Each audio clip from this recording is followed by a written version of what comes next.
오늘 시편 84편을 읽었습니다. 84편은요, 이 시편 기자가 하나님을 참 사랑하고 또 주님과 친밀한 관계를 지내는 가운데 지은 시편 같아요. 그리고 특별히 이 시편은 8절 말씀에 여호와여 내 기도를 들어주소서, 내 기도를 들으시고 또 하나님께서 응답해 주시기를 원한다는 그 중심 내용을 가지고 앞뒤로 하나님과 얼마나 친밀한 관계를 이 시편 기자가 가지고 있었는지를 보여줍니다.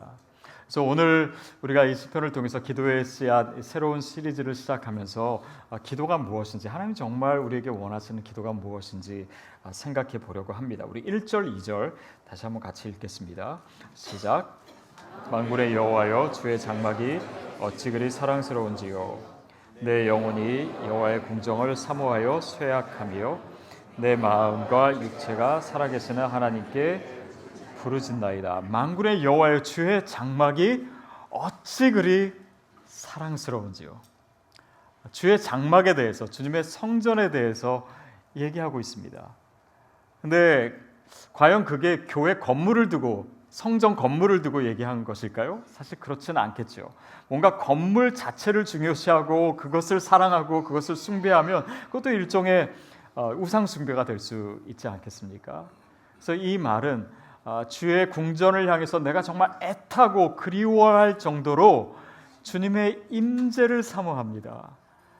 주님과 친밀한 교제하는 것이 내 마음에 그토록 그리워하고 또 사모하는 것입니다 라고 하는 표현입니다. 저는 저와 여러분이 주님을 그렇게 사랑하게 되기를 축복합니다. 또 하나님의 사랑을 그렇게 느끼는 것이 우리의 믿음 생활이지요. 그래서 주님과 동행하는 이 시간이 나에게 얼마나 중요한 시간인지, 그렇게 안타까워할 만큼, 그러니까 성전을 지금 멀리 떠나 있으니까 그 주님과 함께했던 시간을 그리워하며 애타는 그런 마음을 표현한 것이잖아요. 그것이 주님과 우리와의 관계이고 또 우리가 주님을 사랑할 때 나타나는 모습입니다. 제가 결혼한 지 얼마 안 돼서 제 아내에게 한번 이렇게 물어본 적이 있습니다. 여보, 혹시 나랑 결혼해서 후회되는 거 있냐고. 그랬더니 생각해 보더니 한 가지 있다 그러더라고요. 그래서 그게 뭐냐고 그랬더니 저를 좀 더 일찍 만나지 못한 걸 후회한다고. 좀 쑥스럽지만은 막 비웃으시는 분도 있으신 것 같은데 그러더라고요. 신혼 초에니까 그랬고 요즘은 그때 그렇게 말한 걸 후회한다고. 근데 어쨌든 누군가를 이렇게 사랑하고 그렇다는 거는 그 시간에 대한 아쉬움입니다. 그러니까 어떻게 하면 더 같이 지낼 수 있을까? 또 그 시간을 어떻게 더 많게 할 수 있을까? 그 시간을 어떻게 더 많이 누릴 수 있을까? 지금 시편 기자의 마음이 바로 그 마음이었던 것 같아요. 그래서 우리가 주님을 생각할 때마다 그런 마음이, 그런 가슴이 뜨거워지게 되기를 축복합니다. 그리고 이제 3절 말씀에 이렇게 얘기하고 있어요. 3절 시작. 나의 왕 나의 하나님 만군의 여호와여 주의 제단에서 참새도 제 집을 얻고 제비도 새끼들 보금자리를 얻었나이다. 이제 하나님에 대한 묘사가 나옵니다. 하나님을 부르는데 내 왕 내 하나님 만군의 여호와, 하나님을 부르는 데 있어서 이 세 가지 표현을 다 사용하고 있어요. 자, 우리가 보통 기도할 때요, 기도를 받으시는 하나님보다도 기도를 하고 있는 나에게, 내 상황에, 내 문제에 더 집중할 때가 많습니다. 저도 많은 경우에 그런 것 같아요. 근데 사실 정말 좋은 기도, 하나님이 원하시는 기도는요, 그 기도의 초점이 내가 아니라 하나님께 있기 때문에 그 하나님에 대한 묵상, 그 하나님에 대한 고백, 그 하나님에 대한 찬양이 많은 것이 하나님이 원하시는 기도예요. 왜냐하면 우리의 문제도 마찬가지예요. 우리의 문제만 묵상하고 그런 기도보다는 하나님, 그 위대하신 하나님, 그 만군의 여호와 하나님, 그 전능하신 하나님, 그 창조주 하나님을 우리가 생각하고 묵상하고 고백하는 가운데 주님의 시선으로 오늘 나를 볼 수 있는 거예요. 내 상황과 문제를 볼 수 있는 것입니다. 그러다 보면 그 하나님이 지금 내 기도를 듣고 계신데, 그 하나님이 바로 내 하나님인데, 나의 왕이신데, 그분이 내 인생의 주인이신데 내가 왜 이렇게 염려하고 있지? 내가 왜 이렇게 두려워하고 있지? 그것을 주님의 시선으로 보게 되는 것이에요. 그래서 이 시편 기자도 하나님에 대한 고백이 이렇게 여러 가지 표현으로 나오고 있는 것입니다. 자, 그런데 그러면서 그 크신 하나님이 나와 함께 하신다고? 그 광대하신 하나님이 나를 도와주신다고? 그분과 내가 친밀한 교제를 나눌 수 있다고? 그런 생각이 드는 것이에요. 자, 근데 보십시오. 우리 피조물 중에서는요, 하나님과 그렇게 친밀한 교제를 가질 만한 자격을 가진 존재는 아무도 없습니다. 어떻게 우리가 하나님을 다 알 수 있고, 어떻게 우리가 하나님을 대면할 수 있고, 구약의 사람들은 상상도 못했던 일들이잖아요. 근데 그것이 어떻게 이루어졌습니까? 또 하나님이 어떻게 우리와 교제하시는 방법을 허락하셨냐면 바로 기도를 통해서 그렇습니다. 그래서 기도는요, 그 광대하신, 그 놀라우신 하나님과 우리의 삶을 연결시켜 주는 것이에요. 그래서 우리가 기도를 통해서 하나님께 나아갑니다.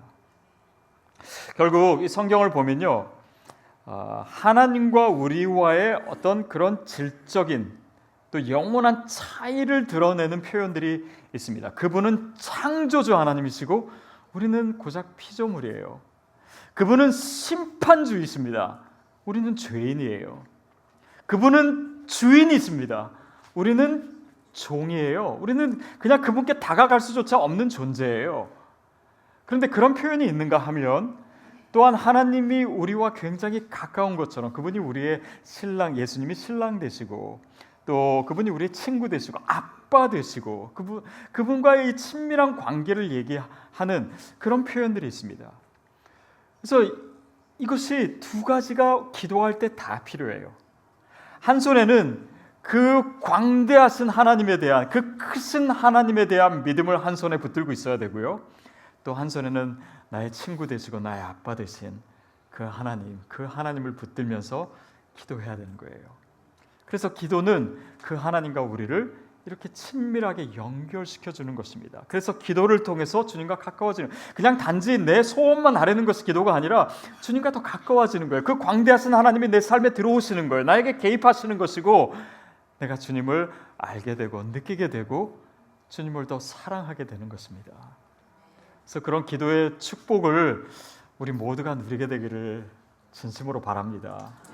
그 다음 그 표현에 보면 이렇게 나와 있어요. 주의 대잔에서 참새도 제 집을 얻고 제비 새끼 둘 보금자리를 얻었나이다. 여러분, 역설 같지만 하나님과 우리와의 친밀함은요, 하나님과 우리 사이에 엄청난 차이, 엄청난 간격에 근거하는 것입니다. 이게 무슨 말이냐면요, 하나님은 전능하세요. 그렇기 때문에 참새와 제비 새끼 한 마리 한 마리까지 다 돌보실 수 있는 것입니다. 우리의 관심은 거기까지 다 안 갈 수 있어요. 우리는 시간적으로 공간적으로 제약된 사람들입니다. 그러나 하나님은 안 그러세요. 그러니까 우리가 주님과, 우리 각 사람이 주님과 친밀한 교제를 나눌 수 있다는 것은 그분이 전능하신 하나님이시기 때문에, 그분이 크신 하나님이시기 때문에, 그분이 무소부재하신 하나님이시기 때문에, 그분은 뭐든지 하실 수 있는 분이시기 때문에 친밀한 교제가 가능한 것이잖아요. 가끔 이렇게 예배 끝나고 성도님들과 악수를 하고 인사를 하다 보면은 순간 좀 어려움을 느낄 때가 있습니다. 그거는 한 분 한 분 다 인사드리고 싶은데 이 상황상 그게 잘 안 되는 거예요. 이렇게 이분이랑 악수하고 있으면 저분은 그냥 지나가요. 근데 이거 또 인사를 못하면 또 인사를 또 안 했다고 또 서운해하실 것 같고, 근데 이분의 손을 잡고 있는데 또 그분을 챙기라고 쳐다보면 이분은 손 잡은 상태로 딴 데 봤다라고 해서 또 마음이 어려울 수도 있고, 이런 경우들이 있어요. 실제로 있습니다. 그래서 여러분, 오랜만에 저를 한번 다시 따라해 주십시오. 삐치지 맙시다. 목회도 마찬가지인 것 같아요. 성도님들 한 분 한 분 다 가까이 하고 싶은데 시간적으로 또 상황적으로 제약이 따를 때가 많고, 또 어떻게 보면 뭐 신방을 많이 하고 또 많은 분을 만나다 보면 그 주에 설교 준비가 너무 할 시간이 부족하고, 또 설교 준비를 하다 보면 또 그 부분에서 부족하게 되고, 그러니까 이 시공간에 제약을 가진 인간은 이렇게 세세하게 돌볼 수가 없는 거예요. 그러나 하나님은 어떻습니까? 하나님은 전능하시기 때문에 우리의 머리카락도 세시는 거예요. 참새 한 마리도, 또 들에 피는 들꽃 하나도 하나님은 최대한의 관심을 기울이시고 그리고 사랑의 관계를 맺으시는 거예요. 그게 기도입니다. 그것을 가능하게 하는 기도이고, 그렇기 때문에 수백만 명이, 수억 명이 한꺼번에 다른 언어로 기도해도 하나님은 얼마든지 들으시고 우리와 그 친밀한 관계 속에서 응답하시는 거예요. 그게 기도입니다. 하나님이 우리의 기도를 듣고 계세요. 이 놀라운 기도의 축복을 저와 여러분이 누리게 되기를 바랍니다. 10절 말씀 보겠습니다. 10절 말씀 시작. 주의 궁정에서의 한 날이 다른 곳에서의 첫날보다 나은즉 악인의 장막에 사는 것보다 내 하나님의 성전 문지기로 있는 것이 좋사오니. 내 하나님의 성전 문지기로 있는 것이 좋사오니. 성전에 문이 있습니다. 그건 뭡니까? 성전 안에, 그러니까 그 거룩한 영역과 내 삶의 영역의 경계선에 있는 것이 성전 문이에요. 그러면 성전 문지기는 무엇입니까? 그 두 세계를 연결시키는 역할을 하는 사람입니다. 그래서 기도하는 사람은 어떤 사람이냐면 성전 문지기와 같이, 우리가 좀 전에 얘기했듯이 그 광대하신 하나님과 내 삶을 연결시키는 것이 기도라면, 기도하는 사람은 그 하나님을 내 삶에, 내 일상의 삶에 모셔올 수 있는 거예요. 그게 기도의 신비입니다. 기도는요, 뭔가 뭐 대단한 활동이라기보다는요, 하나님이 내 삶에 들어오실 수 있는 여지를 마련해 드리는 거예요. 그분이 내 삶 가운데, 내 심령과 내 생각과 내 의식의 흐름 가운데 가까이 계실 수 있도록 그냥 그분 앞에 서는 것, 그게 기도고, 그리고 주님과의 친밀한 교제가 그냥 우리의 소소한 대화처럼 시작되는 것입니다. 그래서요, 크리스찬들은요, 물론 열심히 살고 또 바쁘게 살 수도 있겠지만 우리 삶에 주님이 내 삶에 말씀하시고 교제할 수 있는 여지를 마련해 드려야 됩니다. 그것이 무엇보다도 중요해요. 제가 한국에서 한참 바쁘게 살 때 즐겨 쓰던 그 다이어리가 그 프랭클린 플래너라고 하는 거 있습니다. 그거 쓰시는 분도 아마 계실 것 같은데, 그거는 뭐 오늘 하루의 우선순위를 다 정해놓고 뭐 막 30분 단위로 스케줄을 나누고 짜투리 시간도 다 우선순위를 정해서 무엇을 위해서 사용할까 막 그렇게 열심히 사는 거예요. 근데 그렇게 살다 보니까 하나님이 정말 나에게 말씀하셔야 될 그 시간조차 막 이것저것 껴넣는 경우들이 있더라고요. 특별히 요즘 우리가 스마트폰 발달하고 하면서요, 우리 삶에 여유 시간이 많은 것 같지만 더 없어졌어요. 뭔가 더 편리해진 것 같지만은 더 바빠진 것 같아요. 그냥 집에 들어가자마자 뭐 TV 켜놓은 사람도 있고, 또 항상 스마트폰 보고 있으니까 삶에 여백이 남지 않고, 그래서 정말 하나님과 교제할 수 있는, 뭐 운전하면서도 라디오 듣고, 그래서 하나님이 정말 교제하고 싶을 때 언제든지 응답할 수 있는, 내가 여기 있습니다라고 할 수 있는 그 시간들을 현대인들이 많이 놓쳐가고 있는 것 같습니다. 그래서 여러분 고민하셔야 됩니다. 어떻게 주님께 그 여백을 마련해 드릴 것인가. 그래서요, 기도는 어떤 면에서 뭔가를 막 열심히 하는 어떤 것이 아니라 사실은 아무것도 하지 않는 것이 기도일 수 있습니다. 그리고 아무것도 하지 않도록, 시간을 내 스스로 통제하지 않고 정말 주님이 이 시간의 주인이 되실 수 있도록 그 여지를 드리는 것이에요. 여러분 보십시오. 우리가 정말 기도할 때 뭔가 이렇게 막 간절히 뭘 원해서 기도하는 것 말고요, 그냥 하나님과 교제하고 싶어서, 그냥 하나님과 같이 있고 싶어서, 주님 앞에 나간 적이 얼마나 많습니까? 연애를 처음 하는 사람은 만나면 데이트할 때 꼭 뭐를 해야 된다고 생각해요. 영화관을 가든지 뭐 야구장을 가든지 뭐 놀이동산을 가든지 뭔가를 해야 된다고 생각합니다. 그러나 친밀함이 확보된 부분은 어떻습니까? 뭐 아무것도 안 해도 괜찮아요. 뭐 하나 안 하나 그냥 그게 그걸 수도 있어요. 그냥 너무 자연스러운 거예요. 뭘 굳이 하지 않아도 괜찮은 관계. 그게 하나님과 우리와의 관계고 또 주님이 원하시는 기도의 모습일 수가 있습니다. 그래서 기도는 무엇을 하느냐, 어떤 doing의 문제이기 전에 being의 문제입니다. 내가 기도하는 사람인가? 내가 정말 주님과 친한 사람인가? 내가 정말 주님과 친밀한 교제를 하는 주님의 자녀됨, 그 자체의 기도의 비밀이 있습니다. 주님과 그냥 사소한 대화를 나누는 것입니다. 막 기도하기 위해서 결심하는데 2시간씩 걸리고 그리고 뭐 딴 거 다 정리해 놓고 이제 무릎 꿇어야지 하면 또 딴 생각 나고 그럼 뭐 이런 게 아니라 그냥 무엇을 하든지 주님과 교제할 수 있는 거예요. 또 무슨 대화든 할 수 있는 겁니다. 저도 제 아내랑 제가 무슨 대화를 하나 예전에 한번 생각해 본 적이 있어요. 그랬더니 진짜 대화 내용이 좀 형편없더라고요. 뭐 중요한 얘기 하는 게 없어요. 그냥 뭐 설거지 안 했는데 뭐 지금 피곤해서 누웠다. 뭐 우리 막내가 요즘 이를 안 닦고 잔다. 뭐 입에서 냄새가 난다. 뭐 이런 얘기. 뭐 양말 한 짝 잊어버렸다. 뭐 이런 어떻게 보면은 통신료 가치도 안 되는 이야기들을 나누는 거예요. 그런데 여러분 그거 아십니까? 그 관계가 친밀할수록요 쓰잘데기 없는 이야기가 더 많아집니다. 저는 하나님과 그렇게 교제하고 싶어요. 여러분이 그렇게 교제할 수 있었으면 좋겠습니다. 그냥 내 감정과 내 생각과 내 마음에 있는 것을 뭐 굳이 격식 차릴 필요도 없고 그냥 화나면 화나는 대로 막 다윗처럼 하나님 적들의 이빨을 다 뽑아주세요, 밟아주세요 얼마든지 표현할 수 있는 그런 관계. 내가 눕고 자고 깨었으니 주님이 나와 함께 하시는 것을 일상에서 느낄 수 있는 그런 관계.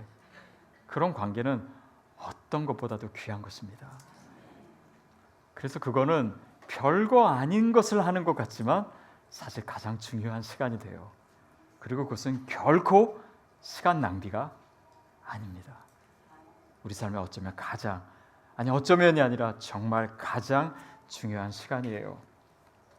그래서 시편 기자는 오늘 또 이렇게도 표현합니다. 주의 궁정에서 한 날이 다른 곳에서 첫날보다 나은즉.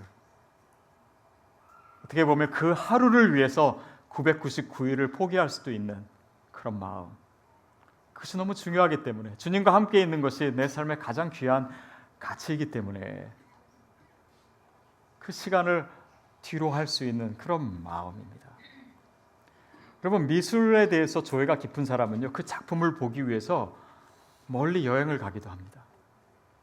그래서 그 작품의 웅장함 또 그 작가의 어떤 화가의 그런 분놀림 또 그런 오묘한 색채 이런 것들을 더 느끼고 싶은 거예요. 그렇게 위해서 뭐 때로는 며칠씩 소요해가지고 비행기 타고 박물관에 가기도 하고 그렇습니다. 그런데 미술의 조예가 없는 사람의 눈에는 그게 그냥 낭비처럼 여겨져. 아니 그거 한 15초 정도면은 인터넷에서 그냥 모니터를 통해서 다 볼 수 있는 걸 그걸 굳이 그렇게 여행을 하면서 돈 써가면서 갈 필요가 있나?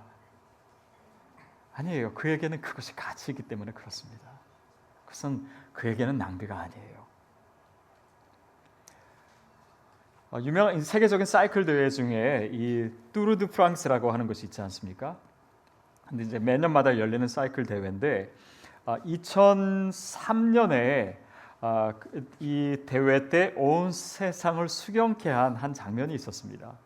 이게 뭐냐면 그 당시에 이제 미국에서 가장 유명한 사이클리스트가 누구였냐면 그 랜스 암스트롱이라고 있었잖아요. 근데 이분이 그 대회 5연패에 도전하고 있었어요. 먼저 이미 4번을 우승을 하고 그렇게 해서 이제 한참 또 1위로 달리고 있었습니다.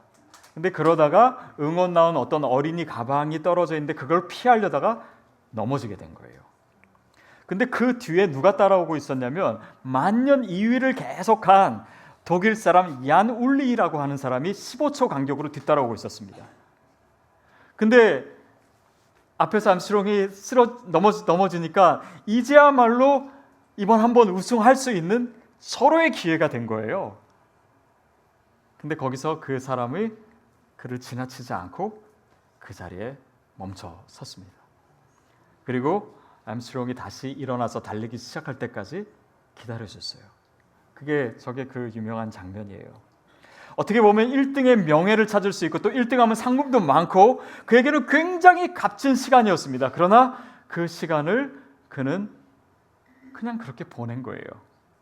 어떻게 보면 허비한 것 같습니다. 그러나 그에게는 그 대회 금메달 딴 것보다도 더 귀한 가치, 그것을 자신뿐만 아니라 다른 사람도 볼 수 있도록, 느낄 수 있도록 해준 것이죠. 여러분, 예수님을 사랑하지 않던 이 가룟 유다는 마리아가 예수님의 머리에 향유를 부으니까 저거 낭비라고 얘기했습니다. 근데 마리아에게는 그렇지 않았어요. 그에게 있어서는 이제 죽음을 맞이하실 그 예수님께 드릴 수 있는 최고의 사랑의 표현이었습니다. 그것을 누가 함부로 낭비라고 얘기할 수가 있겠습니까? 우리가 주님을 섬기면서도 그런 어떻게 보면 사람들이 잘 이해하지 못하는 그들의 눈에는 낭비처럼 보일 수 있는 시간이 있고 또 우리의 헌신이 있을 수 있습니다. 그러나 차이는 뭐냐면 그 상황 속에서 내가 무엇을 목적으로 삼는가, 거기에 있어요. 기도도 마찬가지입니다.